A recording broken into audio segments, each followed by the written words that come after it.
Time for the only radio show of its kind. Auctioneers of antiques, collectors of cool, veterans of vintage. It's the Donley Auctions Hour on AM 560, The Answer. For the next hour, enjoy great information about buying and selling antiques and collectibles, and some interesting stories. Now, the Donley Auctions Hour. Welcome to the Donley Auctions Hour. Thank you for joining us. We're here every Saturday at 1 o'clock. Hi, I'm Susan. I'm here with Mike Donley today, and Randy Donley will join us on the phone. We're the owners of Donley Auctions in Union, Illinois. We're just 60 miles west of Chicago, folks, and we're here today to help you determine whether or not you have valuables at home that you may want to sell at auction. But first, we want to wish everyone a happy Memorial Day weekend. Hope you're outside enjoying this beautiful weather. Good morning, Mike Donley. Good morning, Susan and Randy. And I would just like to mention about Memorial Day weekend. We always think of it as a holiday where we can go out and picnic and such and have a good time. It's kind of the launch of summer. But the actual Memorial Day is to honor the dead that died in our wars for our freedoms.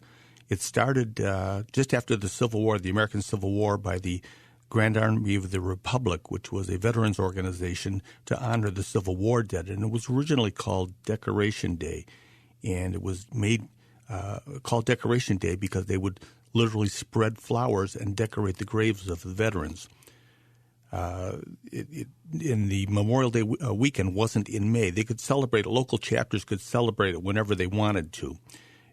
May became popular because that's when all the flowers were in bloom, and the women who were with the GAR, the Women's Relief Corps arm of the GAR, would spread the flowers, the spring flowers on the graves. Wow.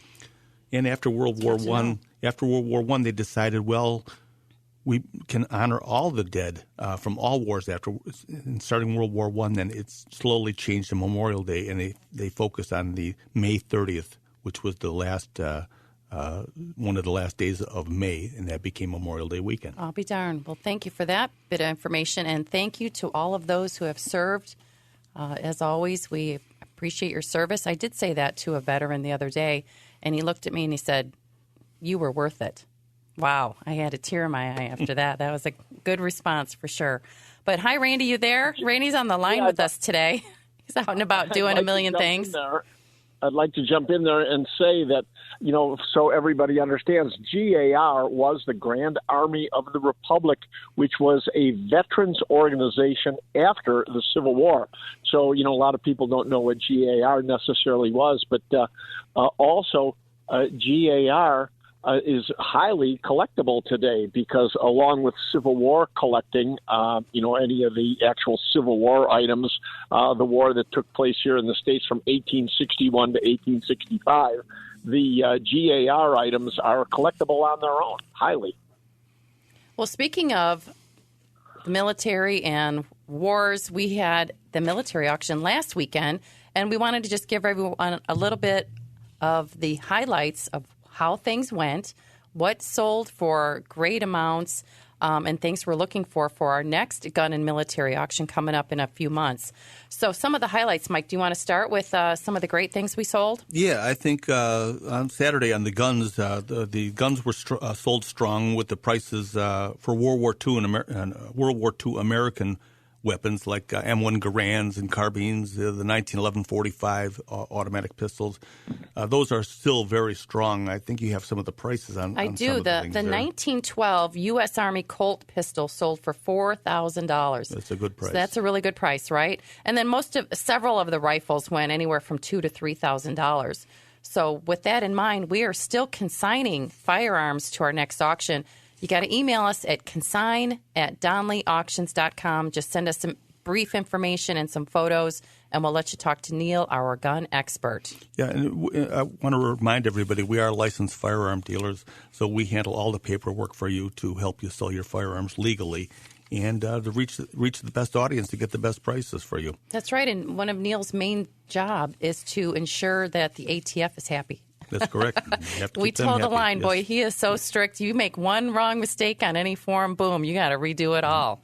He's fantastic. And, again, if I could just jump in, I know I'm at a remote location, so I don't know time-wise or anything, but I always like to remind everybody when we're selling firearm collections how much work we do for widows, because so often, men collected weapons, and their wives don't necessarily know what they paid for these things, and sometimes they didn't necessarily tell the women the truth either. They might have said, "Oh, honey, I got this for a few $100," when a few hundred could have been, a few thousand.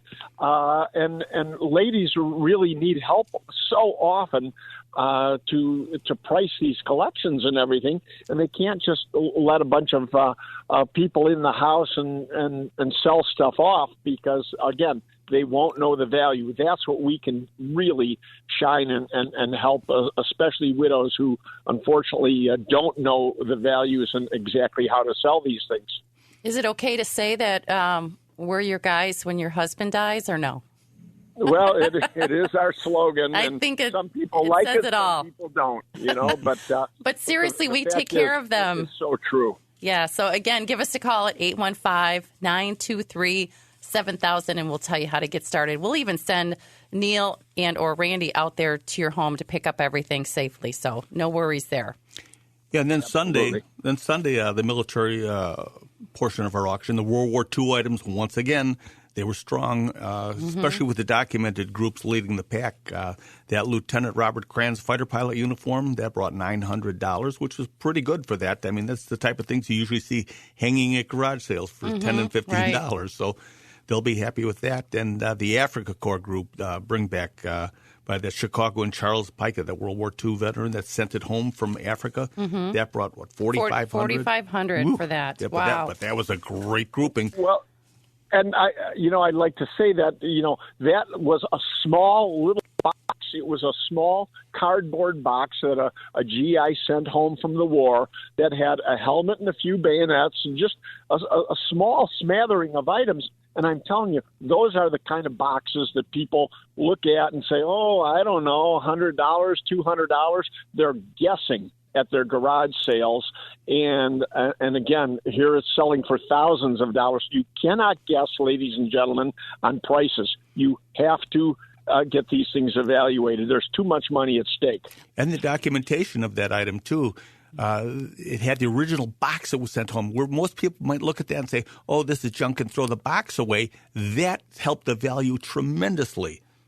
Well, speaking of that, too, remember a box came in of some other items, and Neil was fishing through there and found a pocket knife. Oh, yeah. Yeah, that sold at auction for $2,000. It was a case model 4-blade pocket knife. $2,000 just in a box of like random weird things. So, and that's where our job pays off for you, because of stuff like that would have gone to garage sales for 50 cents or $1 or $2. We recognize the value of those items. That's why you need us to look at your items before you sell them. Well, do we have time? Do we have time for another short story? Go ahead, Randy. We love your stories. Okay, real quick. Mike and I bought a collection of antique toy Heartland horses once off of a couple women, and all these horses had the original boxes with them and everything. And Mike and I were taking pictures of them, and we took all of the toys out of the boxes and had the boxes off to the side. And the next day, we're looking all over for the boxes. Where are the boxes? And one of our staff members said, "Oh, I threw those away. They were in old condition. They looked like junk. They're all beat up." Yeah. Yeah. The boxes were worth more than the toys in them. Oh my gosh. One of our staff threw them away, not knowing. But that won't ever happen again. That young they know man now. learned, and they don't touch anything. That's a good point. You don't throw any boxes away for anything, no matter what condition they're in, because a lot of times even boxes can be reproduced from bits and pieces of boxes that don't exist anywhere else. Sometimes we have Ziploc baggies with just little pieces of cardboard. We do, yeah. We save it all. You never know, right? So lesson of the day, save your boxes for sure. All right. What else we got going on, Randy? Well, I'm off at a remote location today. I'm actually helping my kids with a garage sale, but at their house. But we're always looking for military relics and firearms. I know we've got way more to talk about in the other segments today, but, as long as we're talking military and we respect and love all of our vets, if you've got anything in uniforms or weapons, call us. That's right. And the number again, write this down. It's 815-923-7000. Better yet, email us at consign, CONSIGN, at DonleyAuctions.com. Just a brief description and some photos of what you have, and we will definitely contact you with the next steps because we're going to keep it simple. And we want you to downsize this year. It's 2024. Time to get rid of your stuff, folks. Give us a call at 815-923-7000. We're going to be talking about some of the other auctions we have coming up next and the upcoming phonograph and radio auction. Oh, my gosh, that's in just a few weeks. Don't go anywhere. You're listening to the Donnelly Auctions Hour right here on AM 560, The Answer. They've been called auctioneers of antiques, collectors of cool, even veterans of vintage. And they can introduce themselves. Thanks for listening. This is the Donnelly Auctions Hour on AM 560, The Answer. Welcome back to the Donnelly Auctions Hour. I'm Susan, co-owner of Donnelly Auctions, here with Mike Donnelly. We're just 60 miles west of Chicago, folks, and happy Memorial Day weekend to everyone out there today. The weather is beautiful. I hope you're enjoying it. Yeah, we have a big auction coming up June 12th and 13th. We're still working this weekend. Yeah, we're still working. We're still working. The phonograph, it's actually phonographs, music boxes, and radios coming up Wednesday and Thursday, June 12th and 13th. Are we still taking consignments for that? What do you think? I think we're pretty much done. Yeah, I think we're too late on that one. But if you have them, we will have other auctions coming up for them. So don't hesitate to send those photos in. Love looking at all your photos that you keep sending. So this auction is going to feature vintage phonographs going back to the days of cylinder phonographs. For those of you not familiar with them, the records were tube-shaped. They were called cylinder records. That was the first type of records. Around 1900, Emil Berliner developed the flat record, or the disc record as we know it today, to get around some of the patent infringements if he would have come up with a cylinder record of his own.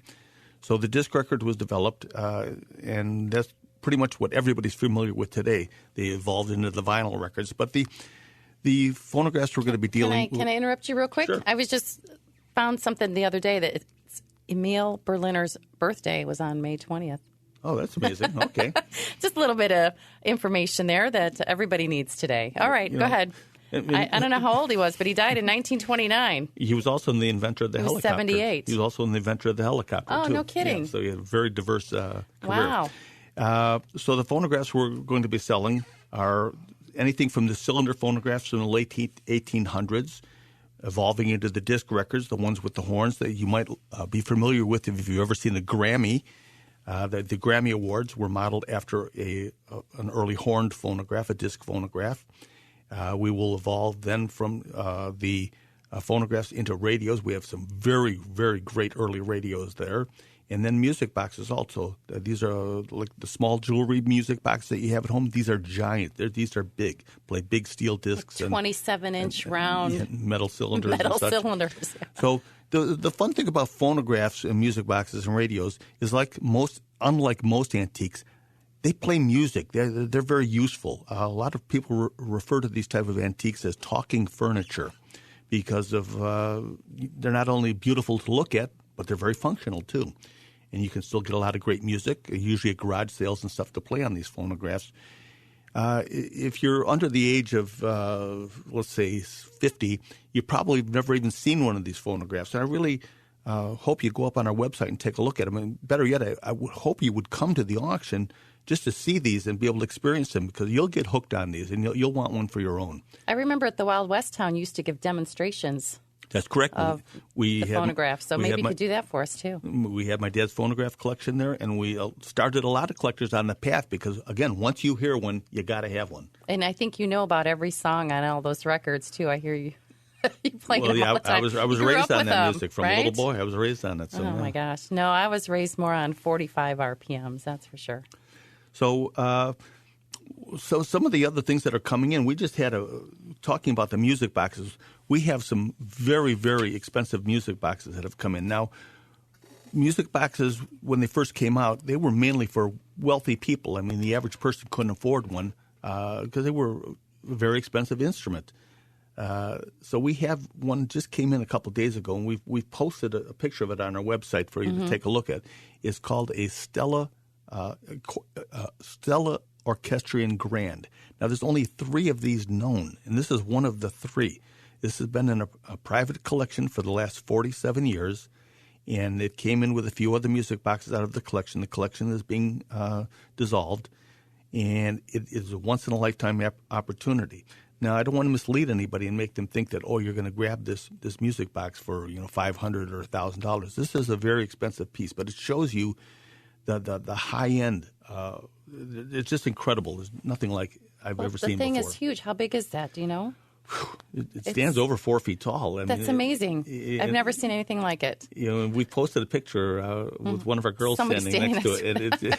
I mean, yeah, that's a big one. I think it took 4 people to move it. All carved up. It's just absolutely magnificent. Now, that will not be in our June auction. That came in too late, but that's going to be in our August auction. Yeah, we want some time to promote that one for sure. But it will be there. If you come out to the phonograph auction, you will see it there. And it's just a great education to come out and see all these machines and learn a little bit about it. And also part of this auction are the radios. We have a huge radio collection coming up on Wednesday, June 12th. So the phonographs are on Thursday, the 13th, but then we're going to do radios and stereo components and some miscellaneous things like that on Wednesday. And it's funny, most of these radios came out of collections, and they are working. So they're still, you can tune in stations and listen to them. I mean, radios, some of the names of the radios are, Philco, RCA, Westinghouse, and in fact, RCA, Susan knows a little bit about this. A little bit of information, too. But what I want to say about those radios, they're just, again, decorative pieces of furniture. I have a friend who has one who put a Bluetooth speaker behind it. It's just a beautiful piece that if it doesn't work, you can still, set it on the counter for sure. But I wanted to learn a little bit more about RCA. They were founded in 1919. Here's your little education for the day by David Sarnoff. They called him the General. He was in World War II. He was named as a brigadier general. But they mainly focused on the radio technology that was happening back in the 1900s. And then several decades later, they evolved and introduced the first 45 RPM record. Now, the first commercially released 45 record was, and I'll give you that answer in the next segment. So any of you who might think you know the answer to that trivia question, let me know. However, the very first pressed record that was made was called Pee-wee the Piccolo in 1948.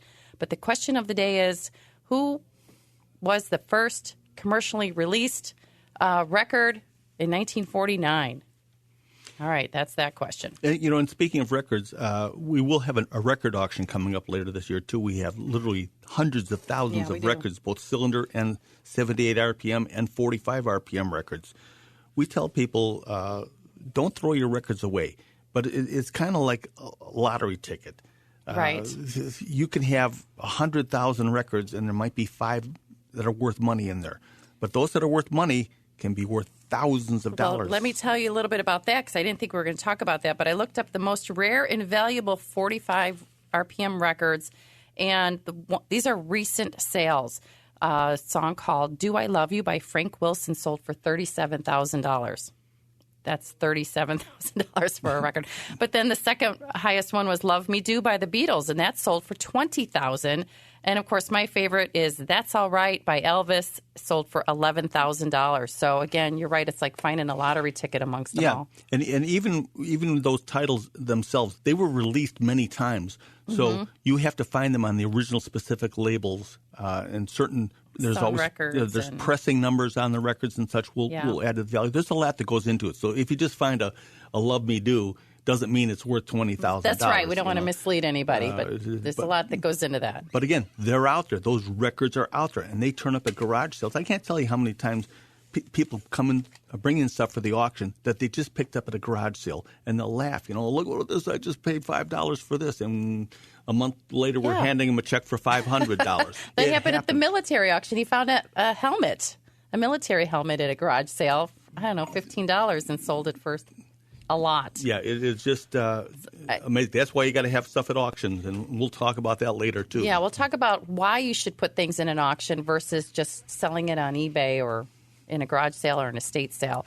But in the meantime, again, I want to give you our phone number. It's 815-923-7000. If you do have any of these items to consign, phonographs, radios, coin-op machines, music boxes, guns and military for sure, send us an email at consign@DonleyAuctions.com. Yeah, and you can just send us the pictures. You can even send us pictures on your phone. I mean, Randy and I do that all day long, look at people sending stuff in. Well, let me give you the answer to the trivia question, okay? The first commercially released 45 RPM record, they say, was Texarkana Baby by Eddie Arnold in 1949.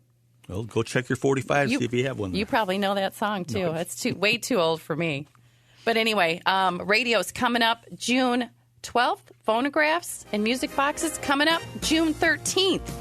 Don't go anywhere, folks. We're going to talk about another auction coming up in August, which I find very interesting. You know how we always have a spring classic and a fall classic? We're going to do a summer classic in August. We'll tell you more about that coming up next. Don't go anywhere. You're listening to the Donley Auctions Hour right here every Saturday at 1 o'clock on AM 560, The Answer. Oh, good. You're listening to the Donley Auctions Hour on AM 560, The Answer. Welcome back to the Donley Auctions Hour. I'm Susan, here with Mike Donley. We're with Donley Auctions in Union, Illinois. We're talking about some upcoming auctions we have. We usually have about 1 or 2 a month, and we want to make sure everybody has enough time to think about putting some stuff up for auction. We're going to tell you why you would want to do that. And but before we do that, Mike, I want to talk about watch fobs. There's an interesting topic, just an eclectic collection we have of thousands of watch fobs coming up June 27th. Yeah, this was one man's collection out of Minnesota. Like you say, he had thousands of watch fobs.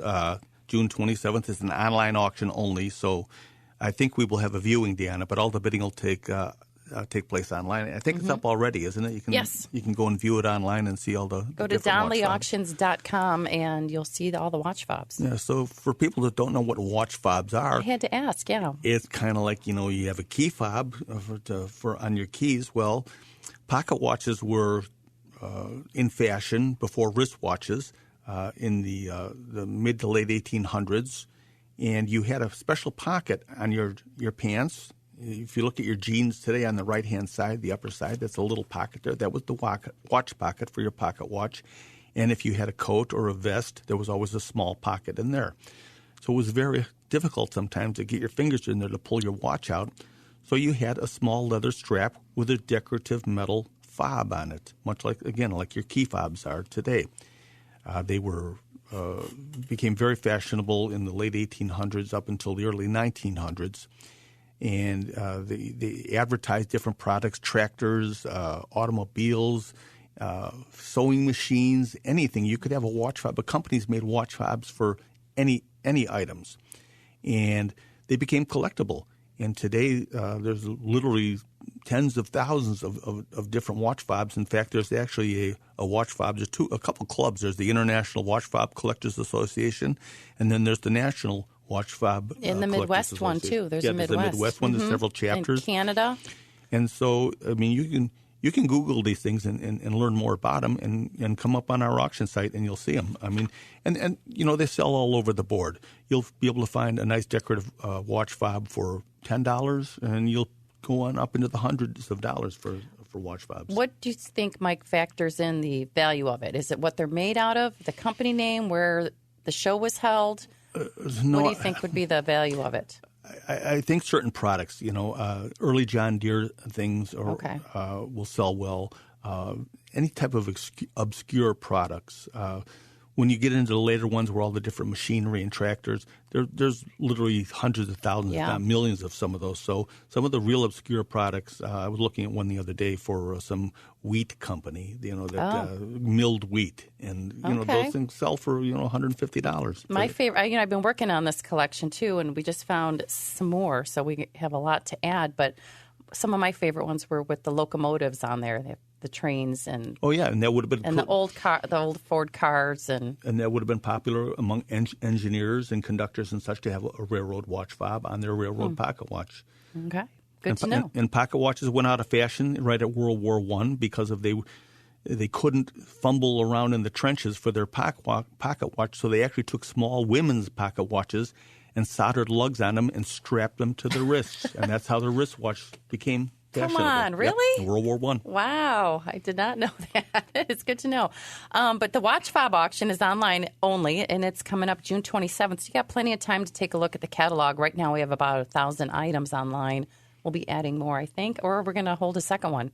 Who knows? But just an idea of some of the eclectic things that come through Donley Auctions. I don't know. Every day it's something different, isn't it? Oh. We never know what to expect. Yeah, that old Chasing history, that's for sure.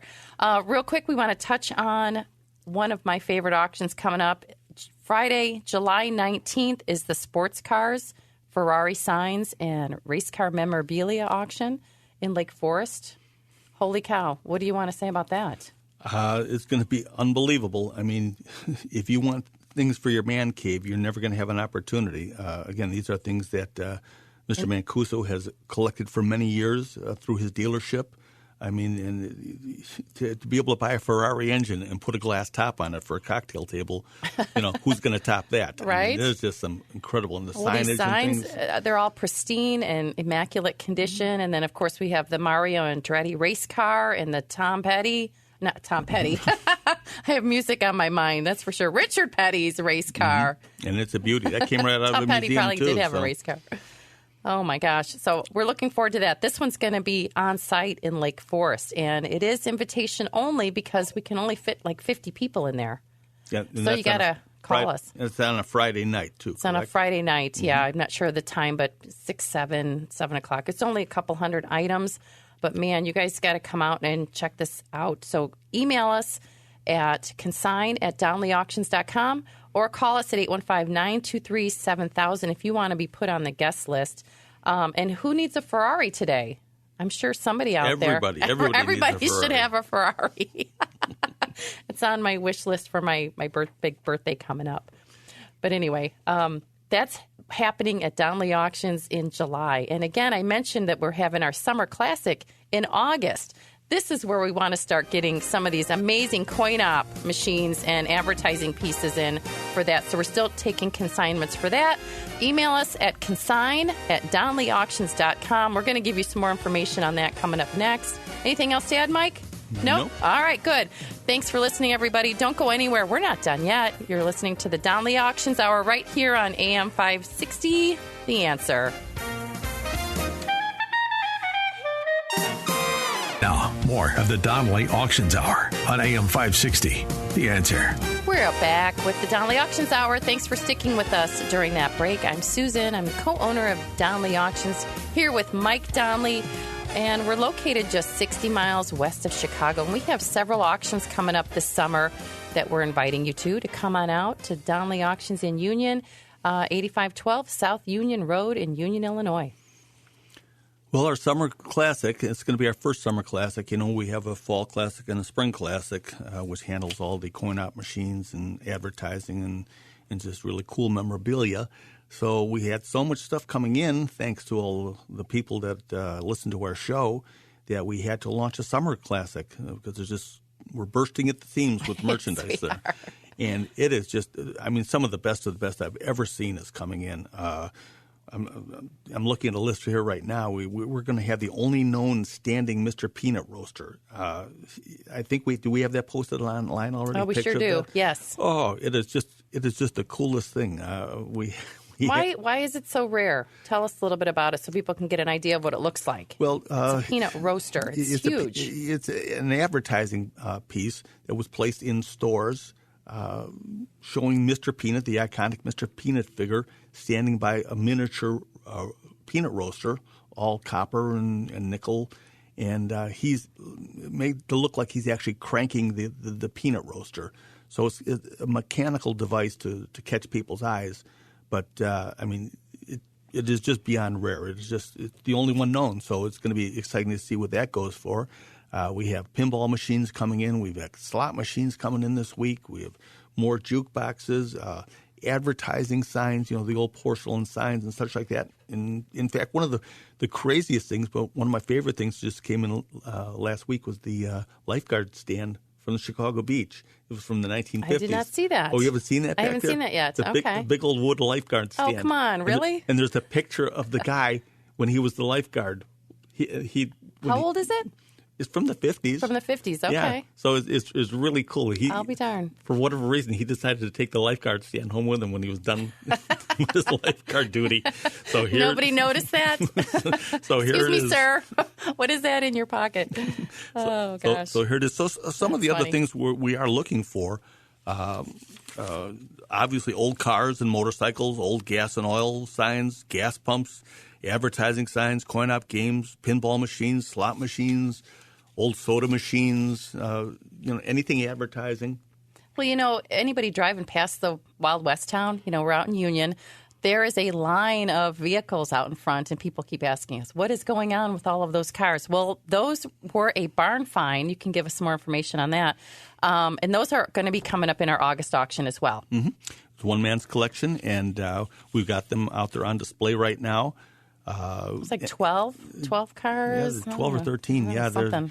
Anything from Volkswagens. We got two Beetles, including a convertible Beetle, 2 Volkswagen buses. We've got 2 Mustangs there, including a 67 with a 351, a 67 convertible with a 351 in it. We've got some 1940s Fords. We have an old Army Ford truck out there. Well, you didn't mention my favorite one. It's the Ford Pinto. Oh, yeah. Oh, my God. It's so cute. And low mileage, it's a beauty. It really is. They were literally in a barn. Mm-hmm. Yep, they were literally in a barn. Okay. And definitely need restoration, but I think the body on some of those needs some work, and some of them are in good shape. Some of them are in great shape. They were driven up until a few years ago. Some of them have fairly recent license plates on them, like 3-4 years ago. So, like Susan said, a lot of them need restoration. But, these are the way you want to find them, especially if you want to do a father and son project. Well, that's what happened the other day. My friend Brian, hi, Brian, he came in with his son who is 15 and is looking for a starter project. Mm-hmm. And they were looking at that Ford. It's ready to start all over from the ground up, and they might be working on that together. That'd be great. That's how I started. My dad got me a 65 Mustang convertible, and that's... Did you work on it? I had to rebuild the engine. That's how I learned. Yeah, that's how I learned. I did not know you were mechanical, Mr. Donnelly. Yes, sir. No, yes, ma'am. Yes. You can do everything, that's for sure. But what a great project for the kids.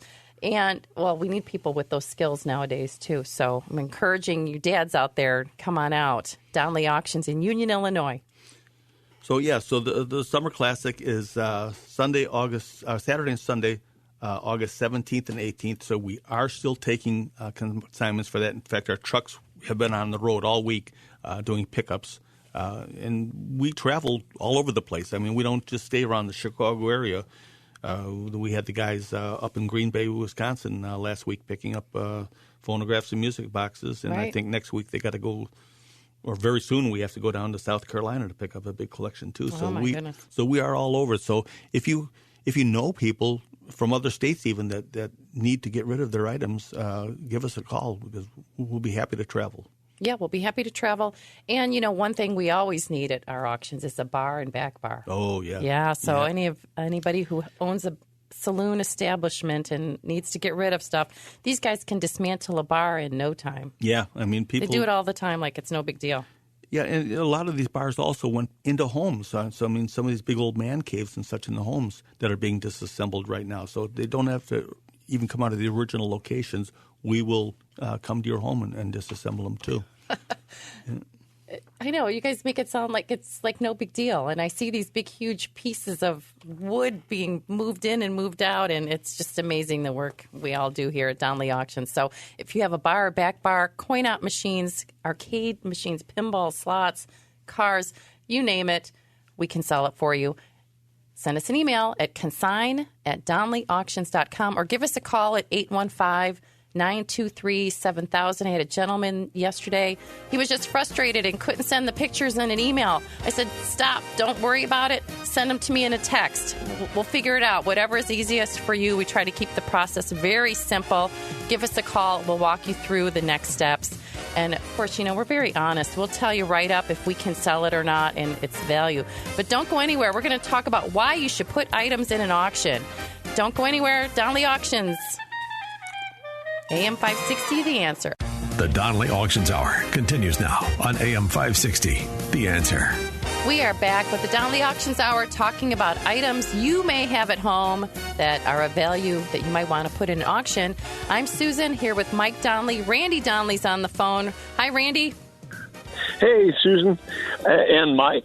I wanted to mention to everybody on the air, just to remind them that the Wild West Town property that we've owned for 50-plus years is still for sale. It's a perfect event center and everything. But I just got off the phone with a client calling about that, and he said to me, please, please, please find me some Wild West memorabilia. He said, I'm always collecting Old West and Wild West items.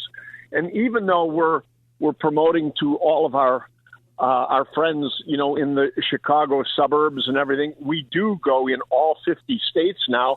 So I want to remind everybody that we're also looking for Old West memorabilia.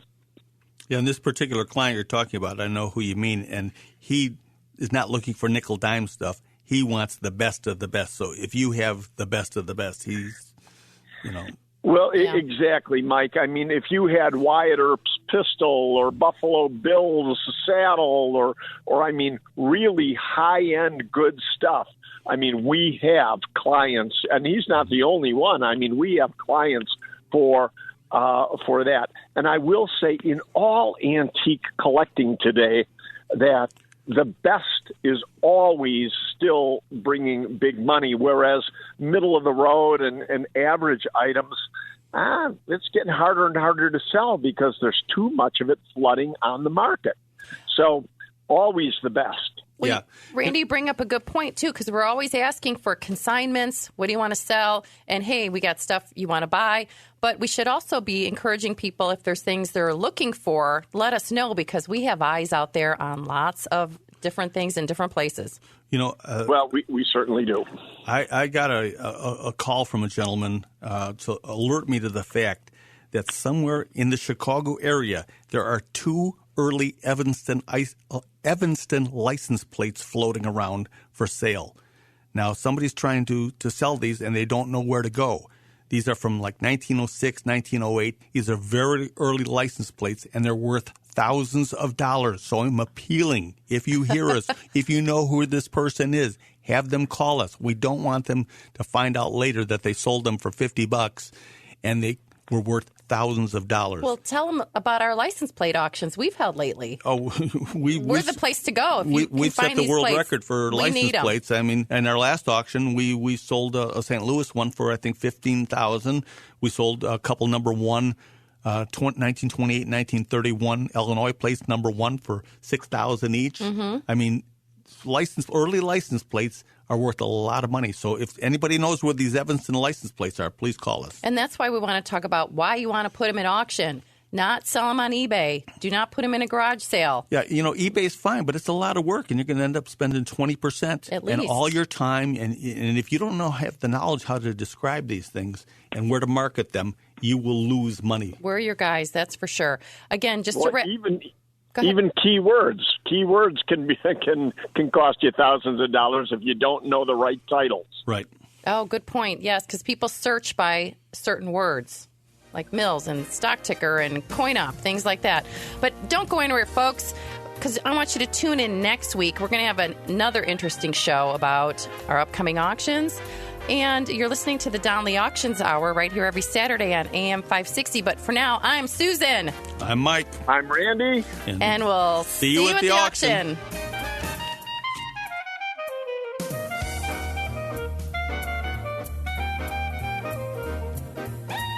Thanks for listening to the Donley Auctions Hour on AM 560, The Answer. Check out all the latest information on upcoming auctions and collectibles at DonleyAuctions.com. And while you're there, you can contact someone about buying or selling your collectibles or estates. That's DonleyAuctions.com.